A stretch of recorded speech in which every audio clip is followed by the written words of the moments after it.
పేరండి? పామర్తి కొండలో. ఏం చేస్తూ ఉంటారండి? నేను మాజీ ZPTC market committee vice chairman చేశాను. మరేంటండి ఈరోజు దేశ ప్రధాని సాక్షాత్తు అందరినీ పొదుపు చేయండి, పొదుపు చేసి దేశాన్ని కాపాడండి అని చెప్పి ఆయన పిలిపించాడు. దానిలో భాగంగా ఆయన కూడా పొదుపు మంత్రం ఉపయోగించి ఆయన క్యాన్వాన్ని కూడా తగ్గించుకొని 2 వెహికల్తో వెళ్ళిన పరిస్థితి. ఇవాళ రాష్ట్ర గవర్నమెంట్లో కూడా చంద్రబాబు నాయుడు కానీ మిగతా మంత్రులు కానీ అందరూ తక్కువలో వెళ్తాం జరుగుతుంది. ఎలా చూడొచ్చంటారు? నిజంగానే ప్రధానమంత్రి గారు దేశ ప్రయోజనాల కోసమే ఇలాంటి పిలిపించారంటారా? కంపల్సరీగా అండి. అది ఖర్చు తగ్గించుకొని ప్రభుత్వం మీద ఖర్చు తగ్గించినట్టయితే మరి ఆ ప్రధాని లాంటి వాళ్ళు మళ్ళీ మినిస్టర్లు ఎంపీలు ఎమ్మెల్యేలు కూడా తగ్గించుకుంటే మా యొక్క ప్రభుత్వం మీద బడ్డెన్ తగ్గిద్దని చెప్పేసి ఒక మంచి నిర్ణయం తీసుకున్నారు. ఈ నిర్ణయానికి మరి అందరూ ఎంపీలు ఎమ్మెల్యేలు మరి సామాన్య ప్రజలు కూడా మంచి మార్గంలో నడుస్తారని చెప్పేసి ఆశిస్తున్నాం. అంటే దేనికోసం అంటారు అంత తగ్గించుకోవాల్సిన అవసరం ఏంటంటారు? మరి అసలు దేనికోసం వచ్చిందంటే అది అంగు ఆర్భాటాలతో పోతే ఏం సుఖం? అది ఖర్చు వేస్ట్ కదా. అంగు ఆర్భాటం లేకపోతే ప్రధానమంత్రి అనరా, లేకుంటే ఎంపీ గారు అనరా, మినిస్టర్ గారు అనరా.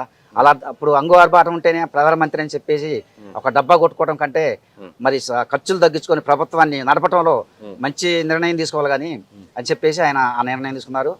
దానివల్ల ఉపయోగం ఏంటంటారు? అసలు ఎందుకు చేయాలంటారు? అసలు ఆ పని ఆయన ఎందుకు చెప్పాడంటారు? అసలు ఆయన సాదాసీదా ఉన్న వ్యక్తి కదా. ఆయన మీద ఎవరు బాంబులు వేస్తారు, ఏం చేస్తారు? అలాంటి వ్యక్తికి ఎవరు అవసరం లేదు కదా. అదే పెద్ద ఫ్యాక్షనిస్ట్ మర్డరిస్ట్ అయితే వాళ్ళ కావాలి ఇలాంటి. కాబట్టి మామూలు ఎవరున్నారంటారు? అలాంటి వాళ్ళు ఎవరున్నారంటారు రాష్ట్రంలో, దేశంలో? కానీ అలాంటి వాళ్ళు కొంతమంది కాలగర్భంలో కలిసిన వాళ్ళు ఉన్నారు కదా. అలాంటి వాళ్ళు గుర్తుంచుకోవచ్చు. ప్రత్యేకించి మన పేర్లు పెట్టడం వేస్ట్ కదా. ఇలాంటి సామాన్యమైన వ్యక్తి సామాన్య జీవితం గడిపితే తప్పేముందని చెప్పేసి ఆ ప్రభుత్వానికి కలిసి వస్తుంది. మరి ప్రభుత్వ సొమ్ము దుర్వినియోగం కాదని చెప్పేసి ఒక మంచి నిర్ణయం తీసుకున్నారు మోడీ గారు. అదే బాటలో చంద్రబాబు గారు కూడా వెళ్తున్నారు. కాబట్టి చంద్రబాబు గారిని చూసి మరి ఎమ్మెల్యేలు ఎంపీలు మినిస్టర్లు కూడా చేసినట్టయితే మన ప్రభుత్వం మీద బడ్డెన్ తగ్గిద్ది. ఈ యొక్క డబ్బుల్ని మరి వేరే వాటికి అభివృద్ధి పనులకు కానీ మరి సంక్షేమానికి కానీ ఉపయోగించని చెప్పేసి ఒక మంచి నిర్ణయం తీసుకున్నారు. ఇక్కడ పేర్నేని నాని గారు అంటున్నారు, ప్రధానమంత్రి గారు మీరు చెప్పడం సులువేనండి, మాటలు చెప్పడానికి ఏముంది, ఈజీగానే ఉంటది కానీ ఆచరించి చూపించమని చెప్పి అడిగారు. మరి ఆచరించాడంటారా ఆయన? ఆచరించకపోతే వాళ్ళ వేకేసి తగ్గించుకున్నారు కదా, ఖర్చులు తగ్గించుకుని కనపడుతుంది కదా, చూపించారు కదా. అది మన కంటికి కనపడుతుంది కదా. వాళ్ళ అప్పుడు వీళ్ళేదో వల్లిబల్లి కథలు చెప్పినా కానీ ఈ పేర్నేని ఏం చేసింది మొత్తం దేశానికి వాళ్ళ కొట్టి మనం దూసుకున్నారు కదా. వాళ్ళ కొడుకు కూడా మన జైల్లో పడ్డారు కదా. అలాంటి వాళ్ళ జీవితం మనం ఎట్లా నమ్ముతుంది? సామాన్య ప్రజలకు అర్థమైపోతుంది. సామాన్యమైన వ్యక్తులకి ఇలాంటి విషయాలు ఏందని తెలుస్తుంది. అలాంటి వాళ్ళ జీవితం ఏంది? వాళ్ళు జైలు పోయి ఇచ్చినలే కదా. డైవర్షన్ పాలిటిక్స్ లాంటి దానికోసం ఇలాంటివి చేస్తాను. రేపు పెట్రోల్ రేట్లు పెరుగుతాయి కాబట్టి ఇలా డైవర్ట్ చేస్తానని చెప్పి మాట్లాడుతూ ఉన్నారు. పెట్రోల్ రేట్లు పెరగలేదు కండి, ఎక్కడ పెరిగింది? పెరగలేదు కదా. పెంచినప్పుడు మాట్లాడదాం. అది జరిగితే ఆయన చెప్పింది నిజమైతే అప్పుడు మాట్లాడమనండి. ఇప్పుడు ముందు చూపుకి పెరగని దానికి కూడా పెరుగుతాయి అని చెప్పేసి అంటా ఉంటే అసలు ఎందుకు పెరుగుతాయి అంటారు? దేని వల్ల పెరుగుతుంది అంటారు? ఎందుకు పెరుగుతాయి? పెరగలేదు కదా. పెరిగినప్పుడు మాట్లాడుకోవాలి. ఎందుకు పెరుగుతుంది అంటే అక్కడ ఇప్పుడు అక్కడ యుద్ధాలు జరుగుతున్నాయి. ఆ యుద్ధాల వల్ల ఏమైనా జరుగుతాయి మార్పులు. ఆయన జరగలేదు కదా. అసలు లెక్క ప్రకారం జరగాలి. జరగకుండా కూడా వీళ్ళు నిందలేస్తానంటే మరి అలాంటి వాళ్ళ మాటలు నమ్మకూడదు. సామాన్యమైన జనాన్ని అడిగి చెబుతారు ఈ విషయాలు. మరి ఇక్కడ చూసుకుంటే ప్రధానమంత్రి గారు చంద్రబాబు నాయుడు ఇంటికి కానీ అటు పవన్ కళ్యాణ్ ఇంటికి వెళ్ళి తెలంగాణ వెళ్ళినప్పుడు కలిసిన పరిస్థితి ఉంది. ఆయనతో మాట్లాడుకున్న వ్యవహారాలని ఉమ్మడి కూటమిలో ఉన్నారు కాబట్టి ఆయన ఉన్నా కూడా దాన్ని కూడా విమర్శిస్తూ ఉన్నాడు. అట్లా వెళ్తాడు చంద్రబాబు నాయుడు ఇంటికి, ఆయన ఇంటికి వెళ్ళడానికి లేదు. ఇక్కడ వదిలేసి మన దరిద్రం ఏంది? ఇక్కడ ముఖ్యమంత్రి పవన్ కళ్యాణ్ పవన్ కళ్యాణ్ కానీ డిప్యూటీ సీఎంగా కానీ చంద్రబాబు నాయుడు గారు ఉన్న సీఎం పదవి అనుభవిస్తా పక్క రాష్ట్రంలో వెళ్ళి ఉండటమైంది, అక్కడికి వెళ్ళి కలవటం అయిందని చెప్పి మాట్లాడుతున్నాడు. సీఎం చంద్రబాబు నాయుడు ఇంటికి కానీ అటు పక్కన పవన్ కళ్యాణ్ ఇంటికి ప్రధానమంత్రి గారు వెళ్తే దాన్ని కూడా ఇక్కడ మన రాష్ట్ర దరిద్రం ఏంది? ఇక్కడ ముఖ్యమంత్రులు డిప్యూటీ సీఎం అయి ఉండి పక్క రాష్ట్రంలో ఉంటారు అని చెప్పి మాట్లాడుతున్నాం. నిజంగానే ఆరోగ్యం బాగాలేనప్పుడు ఆపరేషన్ చేసినప్పుడు మనం ఇక్కడ ఏదైనా పెద్ద జబ్బు వచ్చిందండి, ఈ జబ్బు కోసం వేరే రాష్ట్రం వెళ్ళిపోతాం. ఇప్పుడు అమెరికా కానీ అట్లా వెళ్ళిపోతాం. అక్కడ ట్రీట్మెంట్ ఉంది కాబట్టి అక్కడ తీసుకుంటారు. ముక్కు ఆపరేషన్ చేశారు కాబట్టి హైదరాబాద్ లో ఉంది. అది హైదరాబాద్ చేసుకుంటే అక్కడ ఉంది కాబట్టి ఆడిపోయాడు ప్రధానమంత్రి. దీంట్లో కూడా రాజకీయం చేస్తే ఎలాగో? ఇది రాజకీయం చేసేంత సమస్య కాదు కదా. అమెరికాలో ఉంటారు జబ్బు, రాష్ట్రాన్ని బట్టి దరిద్రం అంటాడండి. నిజంగానే అది దరిద్రం కాదుకండి.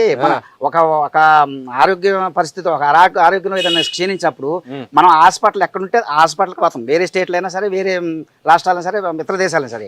అది తప్పు పట్టింది. అది తప్పు పట్టే అంత అవకాశం కాదు కదా. అది తప్పు పట్టే విషయం కాదు కండి. దీంట్లో రాజకీయ దురుద్దేశంతో మాట్లాడటం కానీ ఇది తప్పేడా? ఇది ఆయన ఆపరేషన్ చేసుకుంటూ అదే అక్కడ ఉన్నా కూడా అప్పుడు మాట్లాడొచ్చు. ఆపరేషన్ చేసుకుని ఆడున్నప్పుడు ప్రధానమంత్రి గారు పరామర్శించకపోయిండు, అది తప్పెట్టయిద్ది. దాన్ని అట్లా పోల్చడం తప్పండి. అది అమెరికాలో ఉంటాడు, అమెరికా పోతారు, అది కూడా తప్పేనంటారా? మన దగ్గరే చేయించుకోవాలి. వేయించుకుంటే మన దగ్గర చేసుకుంటే ఇక్కడ పాసిబిలిటీస్ ఉండవు, మనిషి పోతారు. కాబట్టి అమెరికా పోవాలి, మనం పోవాల్సిందే. మరి ఇక్కడ వాళ్ళ నాయకుడు ఎక్కడ పోయాడు అంటారు 2 రోజులు? మరి వాళ్ళ నాయకుడు అసలు వాళ్ళ నాయకుడు ఆడ బెంగళూరు, ఎక్కడో ప్యాలెస్ లో ఉంటాడో, ఆడికి పోతారు. వాళ్ళ నాయకుడు మన రాష్ట్రంలో లేదు కదా, మరి ఆయన బెంగళూరులో ఉండాల్సినంత అవసరం ఉంది. వాళ్ళ నాయకుడు కూడా మనం ఇప్పుడు ఇక్కడ ఏదో జరిగిందని చెప్పేసి ఆయనకి ముక్కు ఆపరేషన్ చేసుకుని ప్రధానమంత్రికి అట్లా చేస్తే మరి వాళ్ళ నాయకుడు ఎప్పుడు బెంగళూరు పోతారు టూరు. ఇక్కడ ఉండేది తక్కువ కదా, సీఎం అయినంతకాలం ఉండదు కానీ ఇప్పుడు అసలు లేడుగా, మరి అదే అనుకోవాలి. మరి ఏంది రాబోయే రోజుల్లో మాదే అధికారం, మేము వస్తాం, ఈ గవర్నమెంట్ పని అయిపోయింది, అది తప్పుల మీద తప్పులు చేస్తాను, అధికారంలో మేము వస్తాం అని చెప్పి వాళ్ళు కూటమి ప్రభుత్వంలో ఎక్కడ తప్పు జరగట్లేదు. అభివృద్ధి కానీ, రోడ్లు కానీ, డ్రైనేజ్ కానీ అంతా అభివృద్ధి మీద అభివృద్ధి సంక్షేమం మీద కాన్సన్ట్రేట్ పెట్టారు. అసలు పోవటం అనేది జరగదు. అది ఇంకో సంగతి, ఆయనలాగా జైల్లో ఉండి చెప్పకూడదు తిని అలా చేసిన వ్యవహారాలు ఇక్కడ ఎవరైనా పవన్ కళ్యాణ్ కానీ, చంద్రబాబు కానీ, మోడీ గారిని చేస్తున్నారు. 58 రోజులు వేశారు కండి చంద్రబాబు నాయుడు గారిని. చంద్రబాబు గారిని కావాలని ఇప్పించింది కండి, ఆయన చేస్తే వేసింది కాదు కదా, అది కావాలని వేసింది కదా, అదే విషయం. అక్కడ ఏ దోదద్దలో చూసినా కానీ అక్కడ ఎక్కడ దొరకట్లేదు. కాబట్టి ఇదేదో ప్రధానమంత్రి వచ్చిండు ఆ రాష్ట్రంలో ఉంటే ఆయన దగ్గర పోవటం ఏందని చెప్పేసి అబోధ కల్పనలో చెప్పి మాయ చేయడం తప్ప జనం అయితే నమ్మరు, ప్రజలైతే తిరస్కరించారు వాళ్ళని.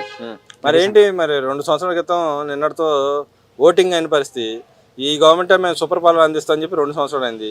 మరి ఎందుకు మార్పు వచ్చిందంటే ఇప్పటికీ వాళ్ళ నాయకులు కూడా మాట్లాడుతూ ఉన్నారు, కావాలనే దొంగ ఓట్ల ద్వారా గెలిచారని చెప్పి మాట్లాడుతా ఉన్నారు. ఇప్పటికీ మాట్లాడుతాం. దొంగ ఓట్ల ద్వారా మనం గెలితే ఇప్పుడు గెలితే అంత ముందు ఆయన గెలిచింది కదండి 23 సీట్లలో మనం ఓడిపోయినప్పుడు. మరి అప్పుడు కూడా వాళ్ళు దొంగ ఓట్లు చేశారు. అది ఇప్పుడు తమిళనాడులో కూడా అక్కడ కానీ జరిగినాయి, అవన్నీ దొంగ ఓట్లు జరిగినట్టు అని. ఇప్పుడు ఆ నాయకుడు చూసేసారంట కండి, అక్కడ ఏ నాయకుడు చూసి జగన్మోహన్ రెడ్డి గారిని చూసేసారంట, ఇంకా ప్రచారం చేసుకుంటా ఉన్నారు కండి. చెప్పింది స్టాలిన్ కి, రోజా బియ్యం స్టాలిన్ కి ప్రచారం చేసింది, ఆపోజిట్ వాడు గెలిచిండు, మళ్ళీ వాడు ఫోటోలు పెట్టుకుని ఇక్కడ దౌర్భాగ్య స్థితిలో ఉన్నారు వాళ్ళు. ఎందుకంటే అలా పట్టింది వాళ్ళకి కర్మ. ఎందుకంటే గెలిచిన వాడిని ఫోటోలు పెట్టుకుని ఏడు చేస్తున్నారు, ఓడిపోయిన వాడికి ప్రచారం చేయడానికి రోజా. మరి జగన్ గారు ముఖారవిందం చాలా గొప్పదంట కదా, ఆయనే చెబుతున్నా ముఖారవిందం గొప్పది, చంద్రబాబు నాయుడు ముఖారవిందం చూసి ఎవడు రావట్లేదు మాట్లాడుతున్నాడుగా. ఇప్పుడు అదంతా తప్పండి, తప్పుదారి పట్టేయడం జనాన్ని. పట్టించినా కానీ నమ్మే పరిస్థితి లేదు.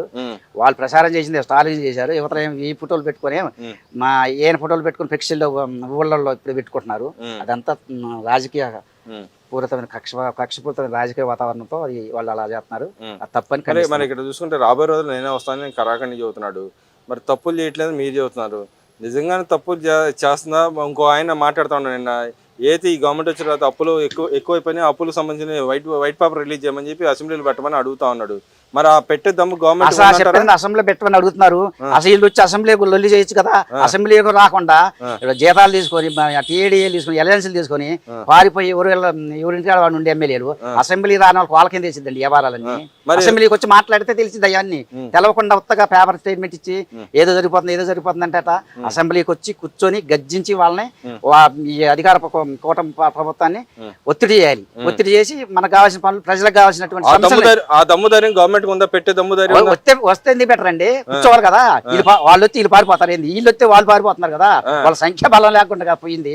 మరి నాయకుడు మరి ప్రతిపక్ష హోదా కూడా లేని పరిస్థితిలో ఉన్నప్పుడు మాకు ప్రతిపక్ష హోదా వస్తే ఇస్తామంటే, ఇప్పుడు నేను ఓడిపోయినండి, నేను గెలిస్తేనే వస్తానంటే జనం ఓడిపిస్తారు, ఇక్కడ కూర్చోవాలా?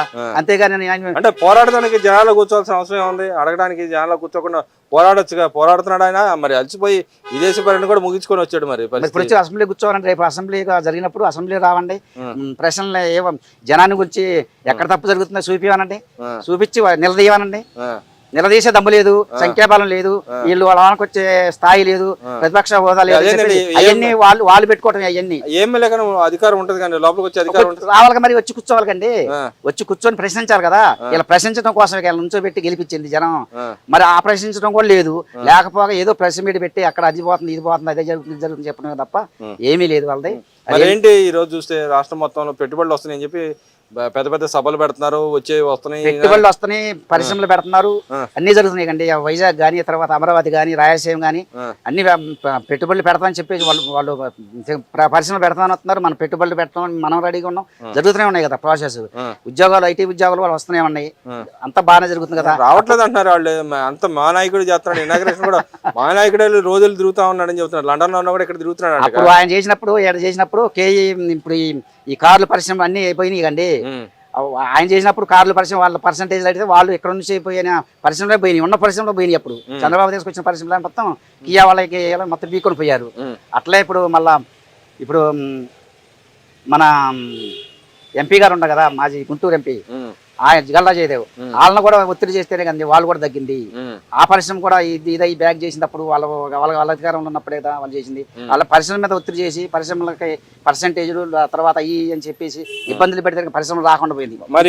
ఇప్పుడు చంద్రబాబు గారు ఐటీ మినిస్టర్ లోకేష్ గారు ఇప్పుడు మళ్ళీ అందరూ అన్ని ప్రపంచ దేశాలు తిరిగి అందరిని పట్టుకొస్తున్నారు. ఇప్పుడు అదేంది మా నాయకుడే తిరుగుతున్నాడు, అప్పుడు వెళ్ళి టూర్ లో కూడా ఎక్కడ ఖాళీలో బిజీ తిరుగుతున్నాడు అని చెబుతున్నారు. ఆయన రెస్ట్ తీసుకోవడం పోతానులేండి, పిల్లల్ని చూడటానికి ఆ రెస్ట్ తీసుకోవడానికి అప్పుడప్పుడు సరదా కోసం పోతాను కానీ ఎక్కడ ఏ పరిశ్రమ తీసుకొచ్చింది ఎక్కడ ఉంది చూపివ్వండి. మరి అదే సరదాగా ఉన్న కుర్రాడు మరి ఈయన ముసలాడు అని చెప్పి విమర్శించడానికి నిన్న సరదాగా ఉన్న కుర్రాడు హెలికాప్టర్ ఎక్కడానికి నిచ్చినేసుకున్నాడు దేనికంటారు? అదేనండి, అదే జనం గమనిస్తూనే ఉన్నారు కదా. అంటే హెలికాప్టర్ ఎక్కడ నిచ్చిన కావాలంటారా? నిచ్చిన ఎందుకు కావాలండి, చంద్రబాబు ఎలా ఎక్కుతుండవు అలా ఎక్కాలి. అది ఇప్పుడు ముసలి అన్నప్పుడు నువ్వు కూడా ముసలి విస్తరణ చేయాలి కదా. నువ్వు లిచ్చినక్కడానికే ముసలుడేమో డైరెక్ట్ గా ఎక్కుతుండవు, ఇతరులు ఇచ్చిన ఎక్కుతుండవు. మనం అనుకోవాలి దాన్ని బట్టి చూస్తే అది వ్యవహారం. మరి అసలు హెలికాప్టర్ ఎక్కడానికి నిచ్చిన అవసరం అంటారు? అసలు అవసరం లేదు, ఆయన వయసుకి అవసరం లేదు. మరి నేను వయసుకి అవసరం చంద్రబాబు గారు. మరి ఇప్పుడు ఎవరు వయసుకి నడుతుంది అంటారు? ఇప్పుడు చంద్రబాబు వయసు నడుస్తుంది, వయసుడయిండు. ముసలితనంలో 70-76 సంవత్సరాలకైనా నిత్యం లేకుండా ఎక్కిండు. ఈయనకి అన్ని సంవత్సరాల్లో 52 సంవత్సరాలు ఎంత ఉన్నాయి కదా. ఆ 51 సంవత్సరాలు ఉన్నా కానీ నిత్యం లేకుండా ఎక్కలేకపోయిండు. మరి ఊరు ముసలి అంటారు. అదేనండి మావాడు బంకీ జంపులు కూడా దూకుతున్నాడు కదా పక్క దేశాలు పోయి. అన్ని వద్దండి, ఎంత ఫేక్ వ్యవహారం. ఏదో మాటల ద్వారా చెప్పేది కానీ మాటల ద్వారా చెప్పేది భయం లేదు పెరగలేదు మా నాయకుడు అని చెప్పి వాళ్ళు చేస్తా ఉన్నారు కదా. జనాలు తిరగవాలండి, అసెంబ్లీ రావాలండి, మరి వచ్చి మీటింగ్లు పెట్టవాలండి, రోడ్ల మీద తిరగవాలండి, లేకుంటే మరి అసెంబ్లీలో నిలదీయవానండి. అసెంబ్లీ రారు, నిలదీయరు, జనాల సమస్యలు పట్టించుకోరు. తర్వాత మళ్ళీ పబ్లిక్ లో రారు, పబ్లిక్ సమస్యలు పట్టించుకోరు. ఏదైనా వచ్చినప్పుడు చూస్తారు కదా, జనాలు చూస్తారు కండి.